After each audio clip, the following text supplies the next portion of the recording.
नमस्कार। हिंदी साहित्य श्रृंखला के अंतर्गत विद्वानों, साहित्यकारों और आलोचकों की चल रही इस सीरीज में आप सभी का स्वागत है। आज की सीरीज में हम बात करेंगे रामस्वरूप चतुर्वेदी जी के कथनों की। इससे पहले इसी सीरीज के अंतर्गत आचार्य रामचंद्र शुक्ल और बचन सिंह के कथनों को हमने देखा था, उनके व्यक्तित्व के बारे में जाना था, उनके क्या विचार रहे हैं हिंदी साहित्य इतिहास के प्रति, उन्होंने क्या लिखा है अपने ग्रंथों में, तो उस बारे में जाना। तो उसी तरह से आज हम जानेंगे रामस्वरूप चतुर्वेदी जी के बारे में कि हिंदी साहित्य को लेकर चतुर्वेदी जी के क्या विचार रहे हैं और कौन से परीक्षा उपयोगी महत्वपूर्ण कथन हैं। तो कथनों के बारे में जानने से पहले आइए देख लेते हैं हिंदी साहित्य और संवेदना के विकास में जो भूमिका है उसमें इनके विचार क्या हैं। रामस्वरूप चतुर्वेदी जी का जन्म 6 मई 1931 में कानपुर में हुआ था। चतुर्वेदी जी के अनुसार रचना ही एकमात्र आलोचना का प्रतिमान हो सकती है। बने बनाए प्रतिमानों के आधार पर रचना का समुचित मूल्यांकन संभव नहीं है। वे लिखते हैं कि किसी भी रचना के लिए कोई भी पूर्व निर्धारित मानदंड नहीं होना चाहिए। हृदय जब मुक्तावस्था में होगा, रचना भी मुक्त होगी। तो आलोचना जो अपेक्षाकृत बहुत बाद में विकसित हुई, वृद्धावस्था में नहीं रह सकती। इस प्रकार साहित्य में अर्थ की विकसनशील प्रक्रिया चलती रहती है, जो देश काल व व्यक्ति को छूती रहती है। सुनिश्चित प्रतिमानों या कि पैमानों के सहारे, चाहे वे पुराने हों या नए, कविता की निरंतर जो विकसनशील प्रक्रिया है उसको समझाया नहीं जा सकता है। प्रतिमानों के आधार पर कविता लिखी नहीं जाती तो समझी भी नहीं जाती। चतुर्वेदी जी लिखते हैं कि हिंदी साहित्य का इतिहास लिखने की क्या क्या समस्याएं हैं, इसे लेकर एकाधिक पुस्तकें लिखी जा सकती हैं, किसी रूप में लिखी भी गई हैं। कुछ लेखक समूहों, मुख्यतः शोधकर्ताओं द्वारा इतिहास की सामग्री में संकलन प्रस्तुत भी हुए हैं, जो अपने आप में उपयोगी हैं, पर नहीं लिखा गया है तो इतिहास रामचंद्र शुक्ल और छायावाद के बाद। ऐसे चुनौती भरे वातावरण में साहित्य और संवेदना के विकास को साथ साथ व्याख्यायित करते चलना कितना कठिन है, यह सहज अनुमान किया जा सकता है। और वैसे भी किसी भी साहित्य के इतिहास की अच्छाई को जांचने की दो कसौटियां हो सकती हैं। एक तो यह कि वह कहाँ तक साहित्य की तरह विविध पाठक वर्गों की अपेक्षाओं की एक साथ पूर्ति करता है, और दूसरे यह कि वह साहित्य को उप साहित्य से अलग करके चलता है या नहीं, विशेष रूप से एक ऐसे युग में जबकि संचार माध्यम साहित्य के विविध सीमांतों से टकरा रहे हैं। दूसरे शब्दों में कहें कि वह इतिहास असल में कितनी दूर तक साहित्य का इतिहास है, इन कसौटियों पर परख कर प्रस्तुत अध्ययन की जांच स्पष्ट ही आप स्वयं करेंगे।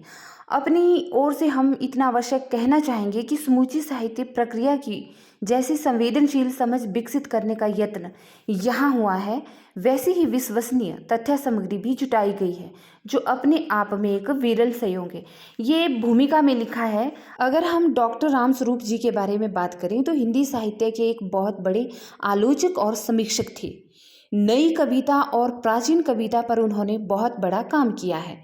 साहित्य की आलोचना करना भी उतनी सरल बात नहीं है। फिर भी डॉक्टर रामस्वरूप चतुर्वेदी जी ने बड़े धैर्य के साथ सभी काल की कविताओं पर आलोचना करके अपनी जान संपदा का प्रदर्शन किया है। जब रामस्वरूप चतुर्वेदी जी अपने इतिहास में इस प्रश्न से टकरा रहे होते हैं कि आधुनिक काल के प्राय बड़े हिंदी कवि गैर खड़ी बोली क्षेत्र से क्यों आते हैं, चतुर्वेदी जी दरअसल हिंदी या खड़ी बोली के बीच जिस विभाजन का प्रश्न उठा रहे हैं, वह मात्र इसीलिए क्योंकि वह हिंदी की जातीय चेतना को न देखकर उसे स्थान विशेष की भूमि के रूप में ही देख रहे होते हैं। रामस्वरूप जी ने कबीर, सूर आदि के सैद्धांतिक पक्ष को लेकर भी आलोचना की है। भाषा पर ही इन्होंने ज़्यादा जोर दिया है, क्योंकि साहित्य की महत्ता भाषा पर ही टिकी हुई है। साहित्य की भाषा एवं संवेदना पर आलोचना करना या समीक्षा करना उतनी सरल बात नहीं है। इसलिए तो रामस्वरूप चतुर्वेदी जी को एक श्रेष्ठ आलोचक मानते हैं। चाहे उनमें कुछ कमियां भी हो सकती हैं, पर उनकी आलोचना दृष्टि अद्भुत थी। आचार्य रामस्वरूप चतुर्वेदी हिंदी के आलोचकों में उस स्थान के अधिकारी हैं जिन्होंने आलोचना को मनुष्य के जातीय जीवन और उसकी संस्कृति से जोड़कर देखा और परखा है। तभी तो हम देखते हैं कि डॉक्टर रामस्वरूप चतुर्वेदी की समीक्षा दृष्टि में आचार्य शुक्ल के इन तीनों दिशाओं की विवेचन को लक्षित किया जा सकता है। डॉक्टर रामस्वरूप चतुर्वेदी आचार्य शुक्ल के साहित्य चिंतन में दो पक्षों का विशेष रूप से चिंतन किया है, एक साधारणीकरण और दूसरे बिंब विधान। एक भारतीय काव्य शास्त्र का हृदय है तो दूसरा पाश्चात्य आलोचना का केंद्रीय स्थल है। आइए अब देखते हैं इनके कथनों को। भारतेंदु के विषय में लिखते हैं कि भारतेंदु का कृतित्व, जैसा पहले संकेत किया जा चुका है, संक्रांतिकालीन चेतना का रूप है। कविता में उनका संस्कार है, गद्य में विचार है और भोजपुरी क्षेत्र प्रसाद, प्रेमचंद, रामचंद्र शुक्ल यानी आधुनिक काल के सबसे बड़े ये कवि हैं, नाटककार, उपन्यासकार और आलोचक। कौन? प्रसाद जी नाटककार थे, प्रेमचंद जी उपन्यासकार और आचार्य रामचंद्र शुक्ल एक बहुत बड़े आलोचक थे भोजपुरी क्षेत्र के। भाषा विज्ञान में जिन्हें बिहारी, पूर्वी हिंदी, पश्चिमी हिंदी, राजस्थानी और पहाड़ी कहा गया है, इन बोली रूपों और जातीय क्षेत्रों की सृजनात्मक निष्पत्ति ही हिंदी भाषा और साहित्य है। इसी संबंध में चतुर्वेदी जी लिखते हैं कि हिंदी मध्य देशीय और कहा जाए तो भारतवर्ष की संश्लिष्ट भाषा संस्कृति की वास्तविक प्रतिनिधि है। यह रोचक तथ्य है कि समकालीन हिंदी साहित्य का नेतृत्व जिन दो कवियों ने किया है, यानी कि अज्ञेय और मुक्तिबोध जी ने, तकनीकी ढंग से उनकी मातृभाषा क्रमशः पंजाबी और मराठी कही जाएगी। आदिकाल के प्रसंग में हमने परिलक्षित किया था कि यहाँ मनुष्य का ईश्वर की महिमा से युक्त रूप में वर्णन हुआ है। जब भी भक्ति काल में यह चित्रण ईश्वर का मनुष्य के रूप में हुआ है, आगे फिर रीति काल में ईश्वर और मनुष्य दोनों का मनुष्य रूप में चित्रण होता है। आधुनिक काल में आकर मनुष्य सारे चिंतन का केंद्र बनता है और ईश्वर की धारणा व्यक्तिगत आस्था के रूप में स्वीकृत होती है। साहित्य या कि कलाओं में उसका चित्रण प्रासंगिक नहीं रह जाता। देखिए, बहुत महत्वपूर्ण कथन है ये। और काव्य के स्तर पर यह समझा सकना आसान है कि प्रेम और भक्ति दोनों का उद्देश्य एक ही है, अहम का बलिदान। इलियड के साक्ष्य पर तो कहा जा सकता है कि कविता भी अपने अहम भाव में निष्कृति है। यूं प्रेम और भक्ति की समानांतर प्रक्रिया कविता या कला में द्रष्टव्य है, जो मूलतः ऐहिक है। यहाँ पर मैं आपको एक बात दोबारा से याद दिला दूं कि डॉक्टर रामस्वरूप चतुर्वेदी जी ने पुरानी कविता और नई कविता पर आलोचना करके अपने ज्ञान का प्रदर्शन किया है। इन्होंने कविताओं पर ही ज़्यादा काम किया है और लिखते हैं कि पुनर्जागरण दो जातीय संस्कृतियों की टकराहट से उत्पन्न रचनात्मक ऊर्जा है। तो पुनर्जागरण क्या है? दो जातियों संस्कृतियों की टकरार से उत्पन्न हुई रचनात्मक ऊर्जा है। ये किसका मानना है भाई? रामस्वरूप चतुर्वेदी जी का। पुनर्जागरण का एक चिन्ह यदि दो जातीय संस्कृतियों की टकराहट है, तो दूसरा चिन्ह यह भी कहा जाएगा कि वह मनुष्य के संपूर्ण तथा संश्लिष्ट रूप की खोज और उसका परिष्कार करना चाहता है।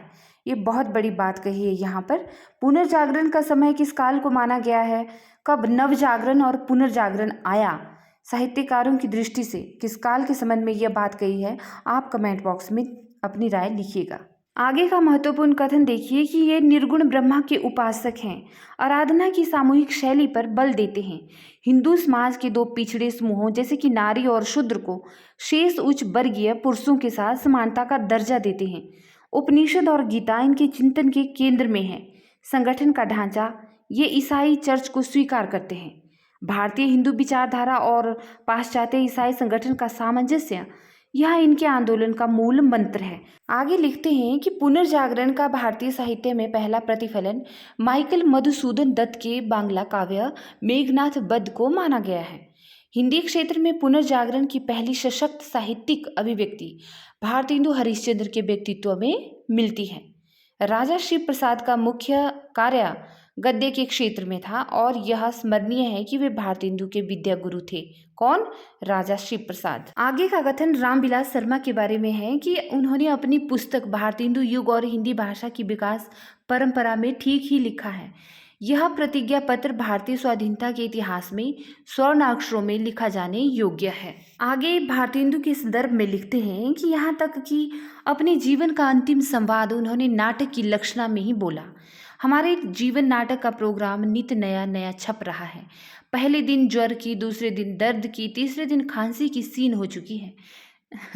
देखिए लास्ट नाइट कब होती है। ये भारतेंदु का कथन है।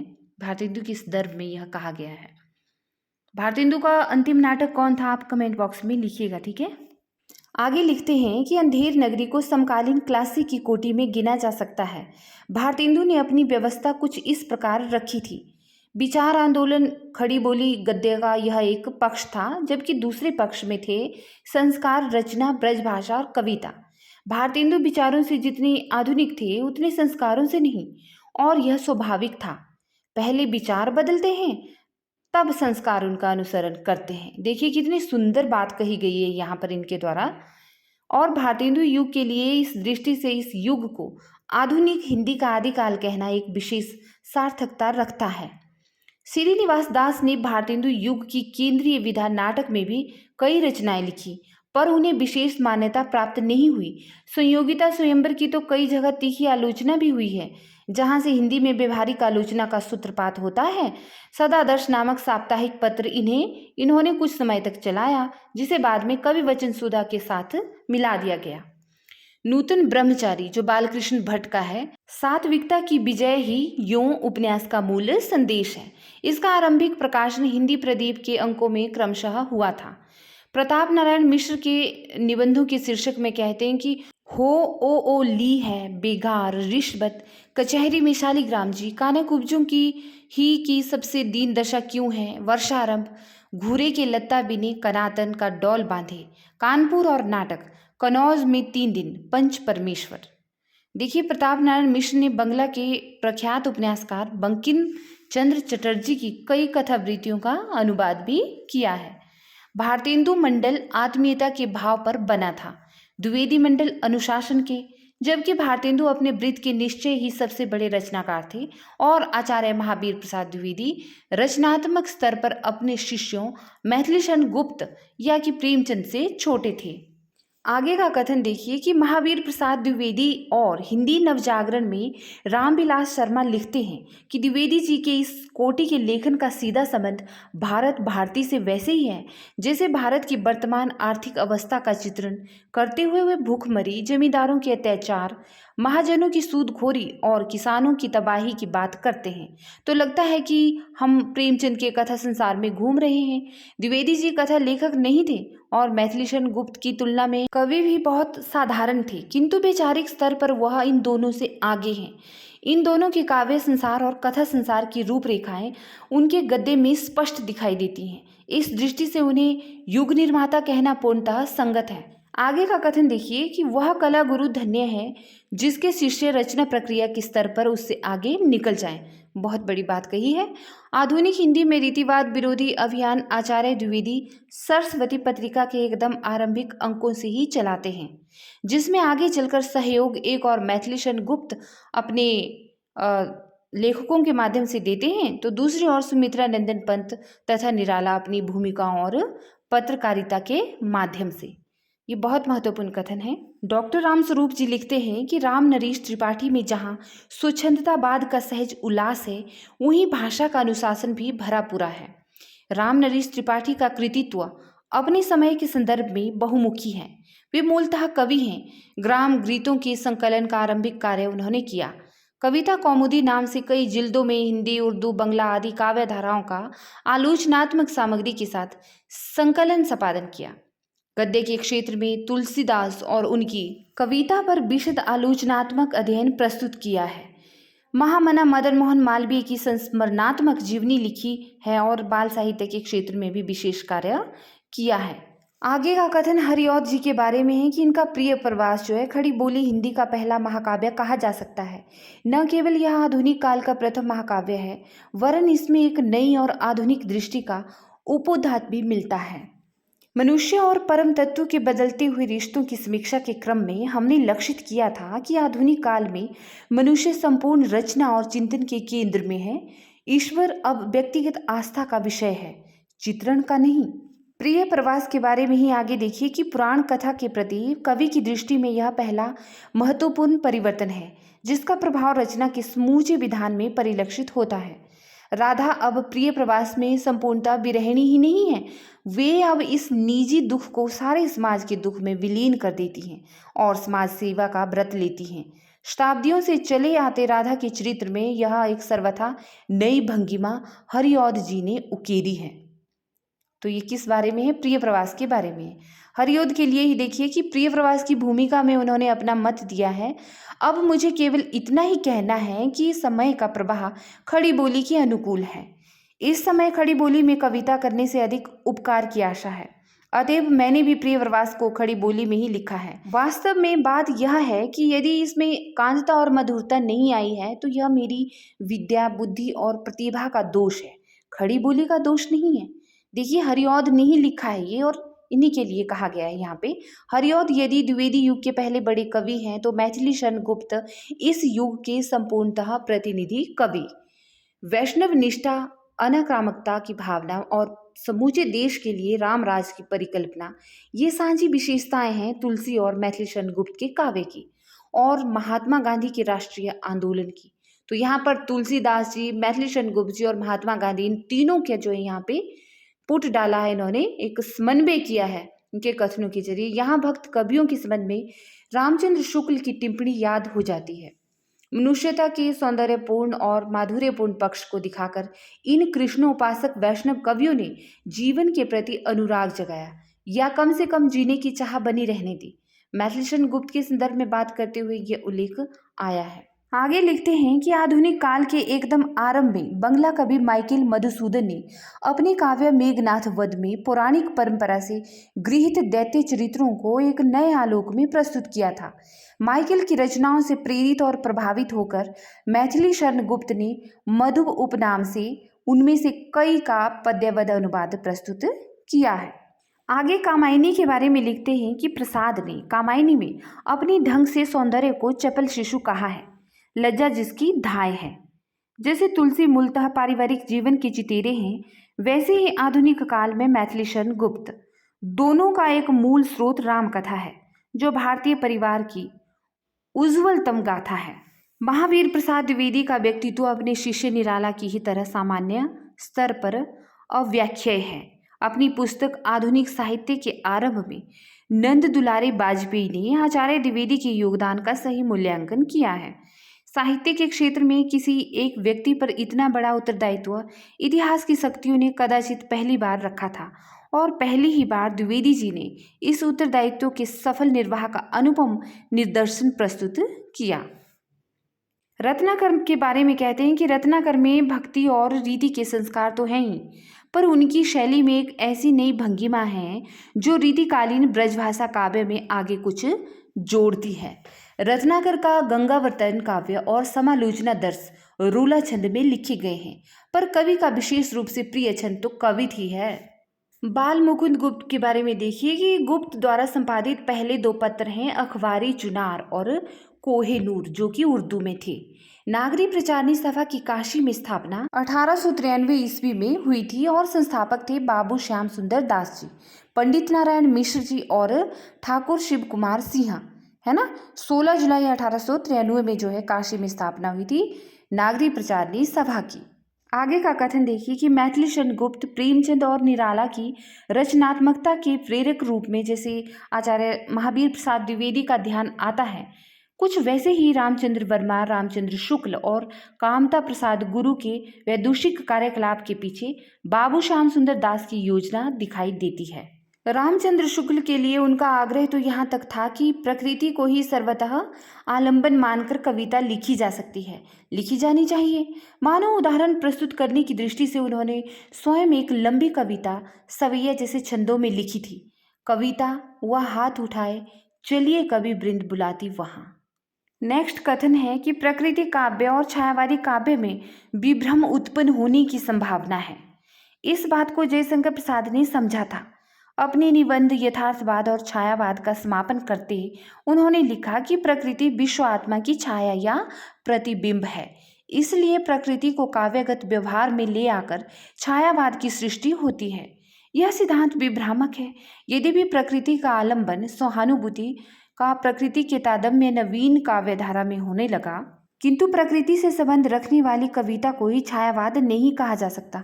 तो छायावाद के संबंध में ये चतुर्वेदी जी के विचार है, क्योंकि छायावाद में सिर्फ आपकी प्रकृति का ही वर्णन नहीं था, बल्कि रहस्यात्मकता, व्यक्तिवाद और रोमांटिसिज्म, स्वच्छंदतावाद का और रहस्यवाद का भी महत्वपूर्ण योगदान रहा है।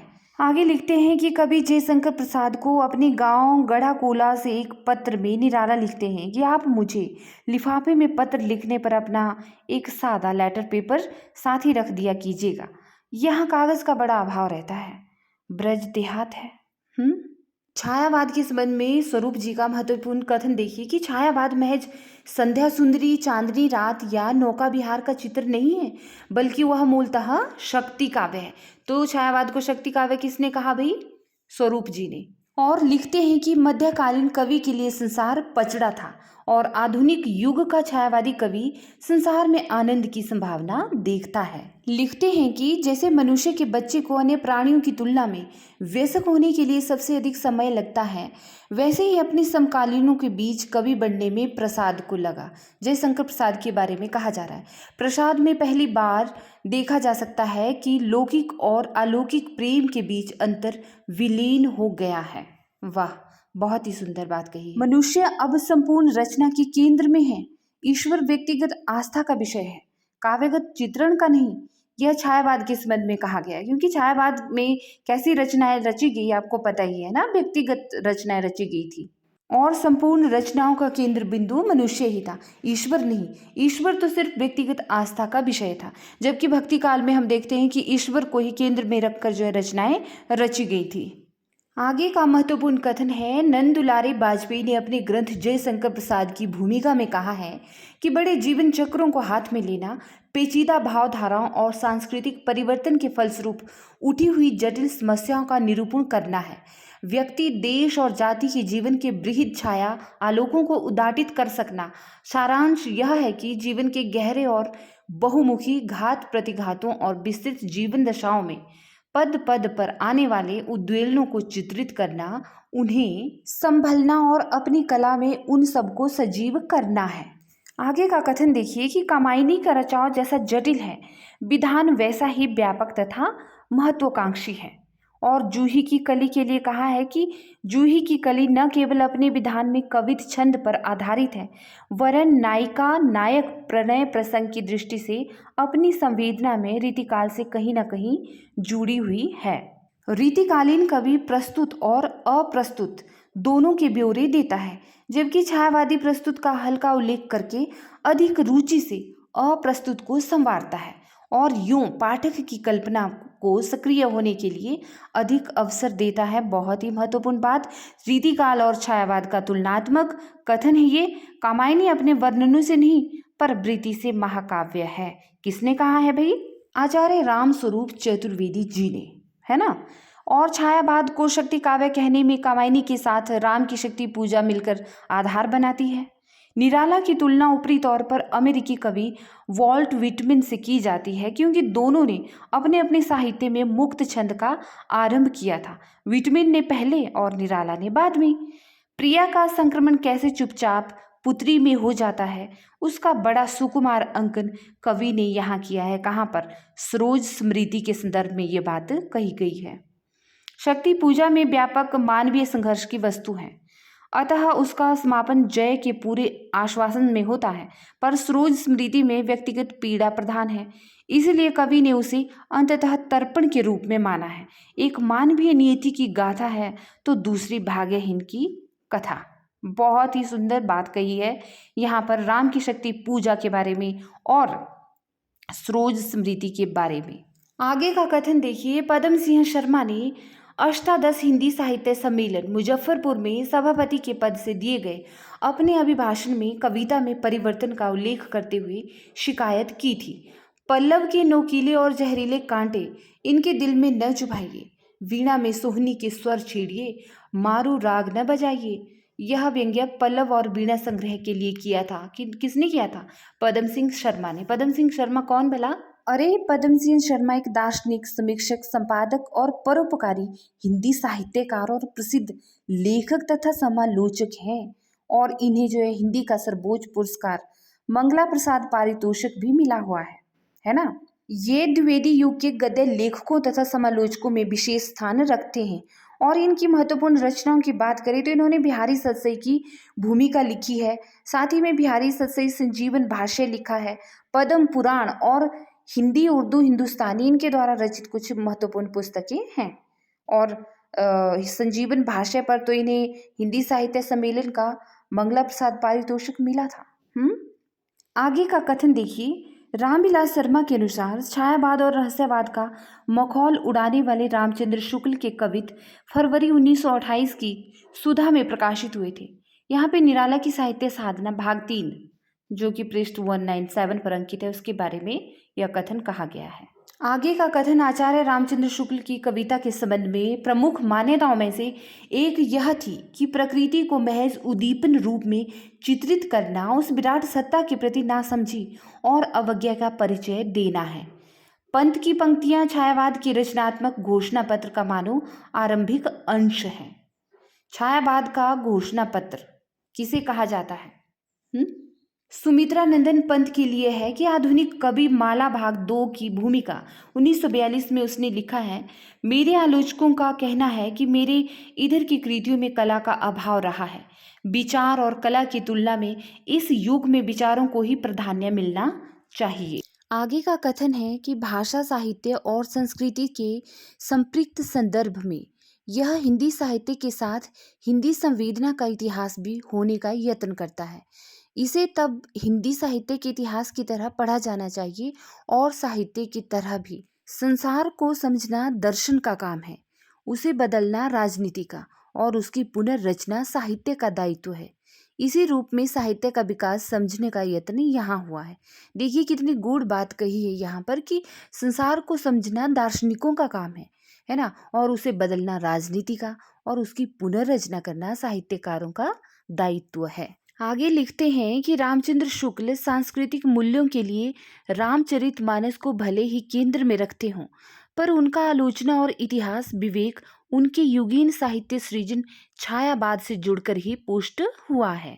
आगे लिखते हैं कि चंद्रवरदाई, कबीर, जयसी, तुलसी, देव, भारतेंदु के कृतित्व को न सिर्फ उनके युगीन संदर्भों में रखकर समझा जा सकता है और न केवल समकालीन संदर्भों में। इतिहासकार का यह दायित्व है कि इन दोनों युगों का रिश्ता और क्रिया प्रतिक्रिया स्पष्ट करते हुए वह रचनाकार के संप्रेषण को प्रशस्त करे और व्यापक परंपरा के अंतर्गत उसका मूल्यांकन करे। इसी संदर्भ में आगे का कथन है कि इतिहास की इस प्रक्रिया को स्पष्ट करने के लिए यह भी जरूरी है कि हम युग विशेष की संवेदना को समझें और उस युग के साहित्य में उसकी साझेदारी का विश्लेषण कर सकें। अभी तक के इतिहासों में सांस्कृतिक पृष्ठभूमि का इतिवृत्त कथन अलग होता है और साहित्य धारा का दिग्दर्शन अलग। यहाँ प्रयत्न यह है कि साहित्य और संवेदना को एक साथ देखा परखा जा सके। आगे कहते हैं कि पुराने समय में राजा का मनोरंजन तरह तरह से किया जाता था। आज उस स्थिति में उपभोक्ता आ गया है और जो भी इस समय के मुहाविर में राजा कहा जा रहा है वो मनोरंजन, संसार और साहित्य की सीमा रेखा जैसे बदलने का बल चल रहा हो। ऐसे समय में साहित्य के इतिहासकार का दायित्व है कि वह इस परिदृश्य का विवेकपूर्ण निराकरण करे। हिंदी मध्य देशीय और कहा जाए तो भारतवर्ष की संश्लिष्ट भाषा संस्कृति की वास्तविक प्रतिनिधि है। यह रोचक तथ्य है कि समकालीन हिंदी साहित्य का नेतृत्व जिन दो कवियों ने किया है, यानी अज्ञेय और मुक्तिबोध ने, तकनीकी ढंग से उनकी मातृभाषा क्रमशः पंजाबी और मराठी कही जाएगी। आगे लिखते हैं कि आदिकाल के प्रसंग में हमने परिलक्षित किया था कि यहाँ मनुष्य का ईश्वर की महिमा से युक्त रूप में वर्णन हुआ है, जबकि भक्ति काल में यह चित्रण ईश्वर का मनुष्य के रूप में हुआ है। आगे फिर रीति काल में ईश्वर और मनुष्य दोनों का मनुष्य के रूप में चित्रण होता है। आधुनिक काल में आकर मनुष्य सारे चिंतन का केंद्र बन जाता है और ईश्वर की धारणा व्यक्तिगत आस्था के रूप में स्वीकृत होती है। साहित्य की कलाओं में उसका चित्रण प्रासंगिक नहीं है। काव्य के स्तर पर यह समझ पाना आसान है कि प्रेम और भक्ति दोनों का उद्देश्य एक ही है, अहम का बलिदान करना। राम प्रसाद निरंजनी को प्रथम प्रौढ़ गद्य लेखक मानते हुए आचार्य शुक्ल अपने इतिहास के आधुनिक काल में लिखते हैं कि यह पटियाला दरबार में थी और महारानी को कथा बांझकर सुनाया करते थे। इनके ग्रंथ को देखकर यह स्पष्ट हो जाता है कि मुंशी सदा सुख और लल्लू लाल से 62 वर्ष पहले खड़ी बोली का गद्य अच्छे परिमार्जित रूप में पुस्तकें आदि लिखने में व्यवहित हो चुका था। अब तक पाई गई पुस्तकों में यह योग विशिष्ट ही सबसे पुराना है जिसमें गद्य अपने परिष्कृत रूप में दिखाई पड़ता है। अतः यह कहने की गुंजाइश अब जरा भी नहीं रही कि खड़ी बोली गद्य की परंपरा अंग्रेजों की प्रेरणा से चली। इस प्रसंग में यह जोड़ना होगा कि योग वशिष्ठ या कुछ आगे चलकर ईसाई धर्म प्रचारकों द्वारा किए गए बाइबल के अनुवाद मूलतः धार्मिक भावना से प्रेरित हैं। आगे का कथन है कि 20वीं सदी के अंग्रेजी साहित्य में रवि ठाकुर की अंग्रेजी गीतांजलि की भूमिका लेखक एड्स थे। हजारी प्रसाद द्विवेदी के विचारों की तेजस्विता और कथन लालित्य का अपूर्व सामंजस्य उनके निबंधों में समाहित है, जैसे कबीर और रविंद्रनाथ दोनों एक जगह पर मिल जाएं। कविता के संदर्भ में कथन है कि कविता उत्कृष्ट शब्दों का उत्कृष्ट क्रम है। नई कविता में समग्र मनुष्य की बात ही नहीं कही गई है, मनुष्य के समग्र अनुभव खंडों को संयोजित किया गया है। आधुनिक साहित्य में मानवीय व्यक्तित्व व उसकी सर्जनात्मकता की सबसे गहरी चिंतना अज्ञेय के कृतित्व में ही मिलती है। मुक्तिबोध की कविता अंधेरे में इसके लिए लिखते हैं कि लंबे खंडों में कवि की समस्या है। समाज के उत्थान पतन और आंदोलन के बीच अपनी रचना की प्रेरक तत्वों का विज्ञान, रचना कैसे बाहर से अंदर आती है और फिर कैसे बाहर से दूर दूर तक परिव्याप्त हो जाती है। इसी संदर्भ में आगे लिखते हैं कि मुक्तिबोध का काव्य संकलन चांद का मुंह टेढ़ा है एक बड़े कलाकार की स्केच बुक लगता है। अज्ञेय और उनकी सहयोगी कवि शमशेर बात की कवि हैं।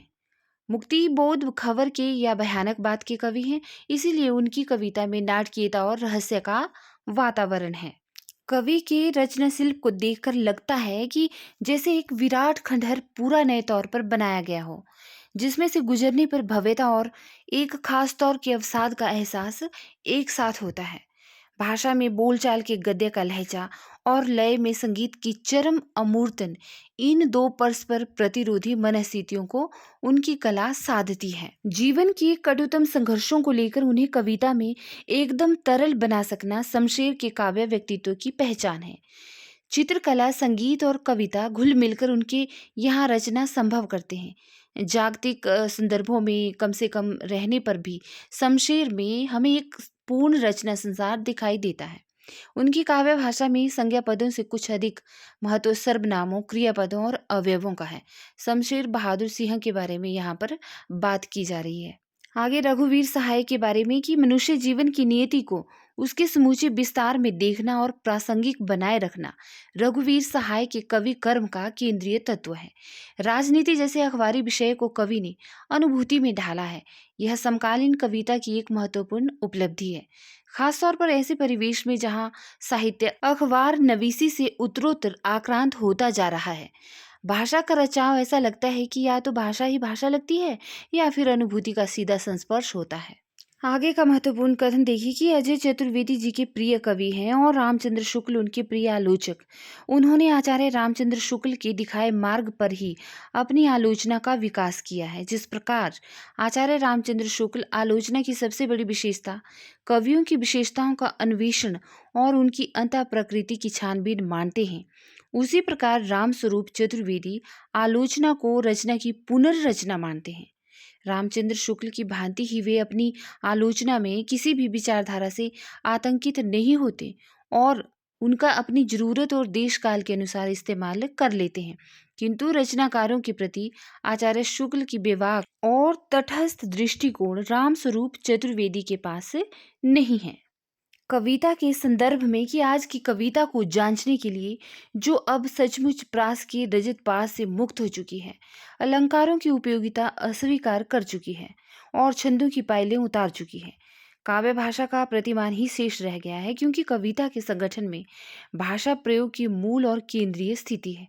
तो देखिए, पुरातन कविता और आज की कविता में जो आलोचनात्मक कथन दिया है यहाँ पर चतुर्वेदी जी ने, वो ये है कि आज की कविता को जांचने के लिए क्या अलंकारों की उपयोगिता और छंदों की आवश्यकता नहीं है, बल्कि आज की कविता का मूल केंद्र क्या बन चुका है? भाषा का प्रयोग, है ना।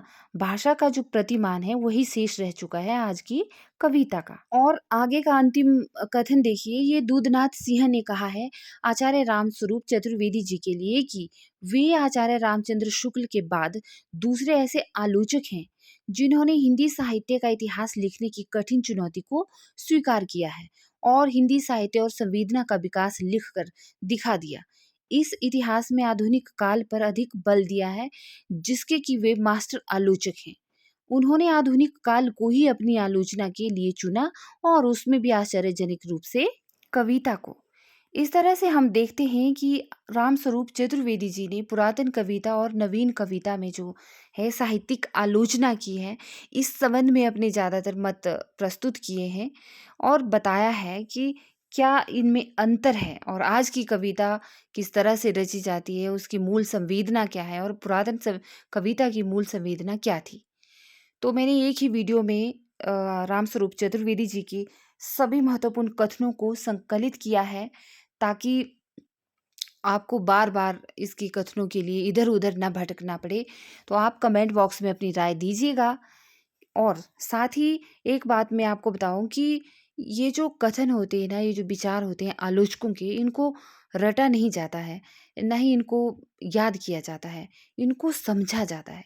आप वीडियो को 1 बार सुनिए, 2 बार सुनिए, हफ्ते में कम से कम 2-3 बार सुनेंगे तो आपको यह स्वतः ही ज़हन में याद हो जाएँगे। और परीक्षा में रामस्वरूप चतुर्वेदी जी के हिंदी साहित्य और संवेदना के विकास से यदि कोई भी प्रश्न आता है तो आप स्वतः ही समझ जाएँगे, क्योंकि आपने पढ़ा होगा, उसको बार-बार सुना होगा इन कथनों को। इसीलिए किसी भी चीज़ को समझने का ज़्यादा अच्छा तरीका है कि उसे ध्यान से सुना जाए और उसे पढ़ा जाए। तो वीडियो को लाइक करें, शेयर करें और जिन्होंने सब्सक्राइब नहीं किया है, सब्सक्राइब भी कर लें। मिलती हूँ आपसे एक और आलोचक के कथनों के साथ। नमस्कार।